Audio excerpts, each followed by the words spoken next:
Please subscribe to Public Talk TV. Please subscribe Public Talk TV. Please subscribe Public Talk TV. Please subscribe to Public Talk TV. Please subscribe Public Talk TV. Please subscribe to Public Talk TV. Please subscribe to Public Talk TV. జబర్దస్త్లో అనసూయ వద్దు వర్షిని ముద్దు అంటున్న netizens షాక్లో అనసూయ ముందొచ్చిన కొమ్ముల కంటే వెనుకొచ్చిన కొమ్ములు వాడి అంటారు కదా. ఇది కొన్ని విషయాల్లో అక్షరాల నిజమనిపిస్తూ ఉంటుంది. ఇదంతా ఎందుకంటే తెలుగు టీవీ రంగంలో సెన్సేషనల్ హిట్గా కొనసాగుతున్న జబర్దస్త్ షోలో జరుగుతున్న పరిణామాలే కారణం. అవును, ఈ షో సూపర్ డూపర్ హిట్ అయి జనంతో బాగా కనెక్ట్ అయింది. ఇందులో స్కిట్స్తో నవ్వించే కంటెస్టెంట్స్తో పాటు యాంకర్లు కూడా కీలకం.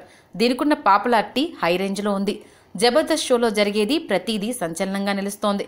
ఇందులో నటిస్తున్న వాళ్లకు టాలీవుడ్లో కూడా ఛాన్సులు వెతుక్కుంటూ వస్తున్నాయి. మిగిలిన షోలో కూడా రాణిస్తున్నారు. ఇక హాట్ యాంకర్గా జబర్దస్త్లో కిక్కిస్తున్న అందాల భామ అనసూయ కనిపిస్తే చాలు అనే విధంగా చాలామంది ఆడియన్స్ కనెక్ట్ అయ్యారు. అయితే ఈ మధ్య షూటింగ్స్తో బిజీగా మారింది. దీంతో 2 రోజులు ఆమె రాకపోవడంతో వర్షిని వచ్చి తన యాంకరింగ్తో ఆకట్టుకుంది. పైగా అక్కడి వాళ్లతో కలిసిపోయిన విధానం, ఆమె చేసిన డాన్స్లతో 2 రోజుల్లోనే ఆడియన్స్కి ఆమె బాగా దగ్గరైపోయింది. అమాయకత్వం, నెమ్మదితనం ఇలా అన్నింటితో అనసూయను మించి ఆకట్టుకోవడంతో ఇక ఇప్పుడు అందరూ అనసూయ కంటే వర్షిణీయ ముద్దు అని అనుకుంటున్నారట. ఆమె కొత్త లుక్స్ జబర్దస్త్కి బాగా సూట్ అయిందని సోషల్ మీడియాలో పలువురు పోస్టులు పెట్టేస్తున్నారు. మొత్తానికి 2 రోజుల గ్యాప్లో అనసూయకు ఎసరు పెట్టేలా వర్షిణి తయారైందని కొందరు అనుకుంటున్నారు. వర్షిణినే కొనసాగించాలని మరికొందరు అడుగుతున్నారు. Tell me pretty lies, look me in the face.